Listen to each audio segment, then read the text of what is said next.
नमस्कार, मैं हूं नेहा पंत। न्यूज 18 इंडिया पर अब वक्त हो गया है आपके फेवरेट डिबेट शो हम तो पूछेंगे का।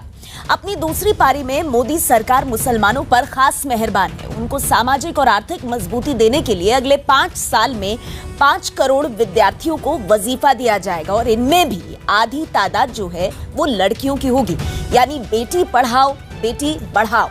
मोदी सरकार की इस महत्वाकांक्षी योजना का ऐलान खुद अल्पसंख्यक कल्याण मंत्री मुख्तार अब्बास नकवी ने दिल्ली के एक कार्यक्रम में किया। दरअसल प्रधानमंत्री मोदी का मकसद इस योजना के जरिए मुसलमानों का भरोसा बहाल करना भी है। वही भरोसा जिसका नारा उन्होंने सबका साथ, सबका विकास और सबका विश्वास के जरिए दिया। लेकिन इस योजना पर सवाल भी उठने लगे हैं। लगता है जैसे विपक्ष मुसलमानों के मन की शंका खत्म ही नहीं करना चाहता है। इसीलिए आज हम तो पूछेंगे पहला बड़ा सवाल, क्या विपक्ष को पीएम मोदी की मुस्लिम विरोधी छवि बनाने में फायदा दिखता है? दूसरा सवाल, क्या पार्टियों के लिए मुसलमान हमेशा गरीबी का वोट बैंक ही बना रहेंगे? और तीसरा सवाल, क्या मुसलमानों को शिक्षा के जरिए देश की मुख्यधारा से जुड़ने का हक नहीं है? इन सवालों पर आज बड़े पैनल के साथ बड़ी चर्चा, लेकिन इन सवालों को जन्म देती हुई ये खास रिपोर्ट देखिए पहले।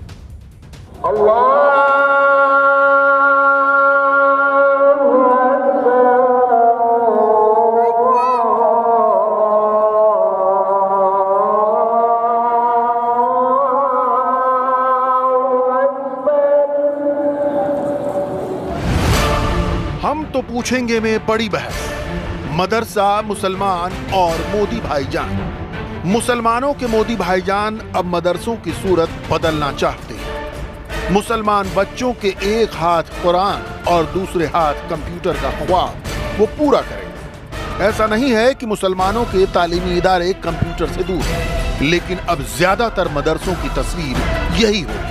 पहली पारी में प्रधानमंत्री मोदी का नारा था सबका साथ, सबका विकास, और दूसरी पारी में विश्वास और जोर। जो समावेशी विकास है, सर्वस्पर्शी विश्वास है, वो माहौल बनाने के लिए उन्होंने सांप्रदायिकता और तुष्टीकरण की जो बीमारी थी उसका खात्मा किया है और उसका नतीजा है कि आज समावेशी विकास और सर्वस्पर्शी विश्वास का माहौल बना है। अल्पसंख्यक कल्याण मंत्री मुख्तार अब्बास नकवी का दावा है कि मोदी सरकार अगले 5 साल में 5 करोड़ अल्पसंख्यक छात्रों को वजीफे देगी। ये वजीफे मैट्रिक के पहले, मैट्रिक के आगे की शिक्षा के लिए दिए जाएंगे। इनमें 50% तो अल्पसंख्यक समुदाय की छात्राएं ही होंगी। मदरसे के शिक्षकों को हिंदी, अंग्रेजी, गणित और विज्ञान की ट्रेनिंग दी जाएगी। इसके अलावा उन्हें कंप्यूटर का प्रशिक्षण भी दिलाया जाएगा। सरकार की कोशिश मदरसों की सूरत बदलने के अलावा मुसलमानों को देश की मुख्यधारा में लाना है। हमारी कोशिश है कि मदरसों में जो शिक्षा दी जा रही है उसमें मुख्य धारा की या फॉर्मल एजुकेशन भी दी जाए। हालांकि विपक्ष सरकार के इस कदम को भी बड़ा नहीं मान रहा।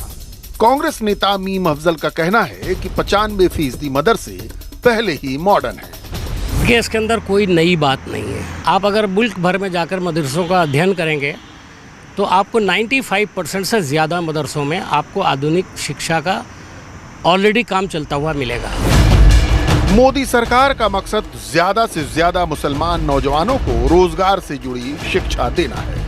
ऐसी शिक्षा जो दीन के साथ साथ मुसलमानों में सामाजिक परिवर्तन भी लाए। मुसलमान सरकार के इस कदम को बेहतर तो मानते हैं, लेकिन अब भी उनमें काफी संदेह है। बात पर यकीन कर सकते हैं कि आने वाले वक्त में मदरसा मॉडर्नाइजेशन के नाम से जो स्कीम नाफिज की गई थी वो ज़मीन पर उतरेगी। लेकिन अभी तक 2014 की सरकार से लेकर अभी तक वो तमाम चीज़ें ज़मीन पर नज़र नहीं आई हैं। जाहिर है मुसलमानों में एक किस्म का संदेह है। ये संदेह बीते 70 साल के छल से पैदा हुआ है। यही वजह है कि मोदी इस बार सबके विश्वास को भी तरजीह दे रहे हैं। इसलिए हम तो पूछेंगे, क्या मदरसों में सुधार कर पीएम मोदी मुसलमानों का भरोसा जीत पाएंगे? एक बार फिर से सुन लीजिए आज का सबसे बड़ा सवाल। हमारा सवाल है, क्या मदरसों में सुधार कर पीएम मोदी मुसलमानों का भरोसा जीत पाएंगे? ट्विटर पर आप अपनी राय #HTP और #मुसलमानों के मोदी के जरिए हम तक जरूर पहुंचाइए। बड़ी चर्चा के लिए खास मेहमान हमारे साथ मौजूद, आइए उनसे परिचय करा दूं। यहाँ स्टूडियो में हमारे साथ सामाजिक कार्यकर्ता अंबर जैदी मौजूद हैं। स्वागत है आपका अंबर। इसके अलावा कुछ और खास मेहमान जो आज की इस चर्चा में हमारे साथ हैं। बीजेपी से राष्ट्रीय प्रवक्ता प्रेम शुक्ला जी आज की इस चर्चा में हमारे साथ जुड़ गए हैं। उनके साथ इस चर्चा का हिस्सा मशहूर कारोबारी मोदी समर्थक जफर सरेशवाला जी आज इस डिबेट में हमारे साथ। इलियास शराफुद्दीन प्रवक्ता हैं इस्लामिक रिसर्च फाउंडेशन के, आज की इस चर्चा का हिस्सा। और ऑल इंडिया MIM के प्रवक्ता नेता असीम वकार भी हमारे साथ मौजूद हैं। आप सबका बहुत बहुत स्वागत है। सबसे पहले असीम वकार जी, आपसे चर्चा की शुरुआत करना चाहूंगी। मोदी सरकार ने मदरसों को मॉडर्नाइज करने यानी उनका आधुनिकीकरण करने का बीड़ा उठाया है। आज तो बहुत खुश होंगे आप असीम वकार। नहीं साहब, हम अभी खुश नहीं हैं। जब ये बीड़ा उठाया गया, जो बीड़ा है ये ज़मीन पर उतरकर असलियत में सामने आएगा। देखिए, मैं MIM का लीडर हूँ, असद ओवैसी साहब का सिपाही हूँ और MIM तेलंगाना में चुनाव लड़ रही है, तेलंगाना की पार्टी है और तेलंगाना में सिर्फ और सिर्फ 47,50,000 मुसलमान हैं, लेकिन तेलंगाना का जो बजट है वो माइनॉरिटीज़ का 2,000 करोड़ रुपए का है। और ये जो 2,000 करोड़ का बजट है ये सिर्फ और सिर्फ AIMIM की देन है, असद ओवैसी साहब की देन है। ठीक है, मैं उस पर आगे आऊंगी, देखिए असीम वकार साहब, आप लोग मुसलमानों की नुमाइंदगी का दावा करते हैं तो ये तो बनती है बात कि जो लोग एक कौम की नुमाइंदगी करने का, उनके साथ इंसाफ करने का वादा करते हैं, उन्होंने अपनी कौम के लिए क्या क्या किया, ये तो चर्चा का आगे हिस्सा होगा। पर मेरा सवाल ये नहीं था। मैंने आपसे पूछा कि केंद्र सरकार ने, मोदी सरकार ने एक समुदाय को ऊपर उठाने के लिए, उनकी शिक्षा को बेहतर बनाने के लिए एक कदम उठाया है, एक तैयारी की है, आप उससे खुश हैं या नहीं? आपने कहा हम अभी खुश नहीं हैं। मैं आपसे पूछना चाहती हूं असीम वकार, हर मदरसे में, देश के हर मदरसे में हिंदी, अंग्रेजी, विज्ञान, कंप्यूटर, अगर ये शिक्षा हर बच्चे को हासिल हो रही है तो उसमें क्या एतराज होना चाहिए? उसका तो खुले दिल से स्वागत करना चाहिए ना।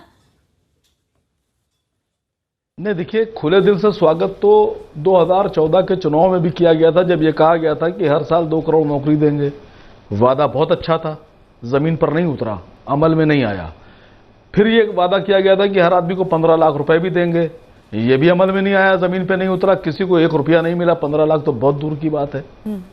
तो जो लोग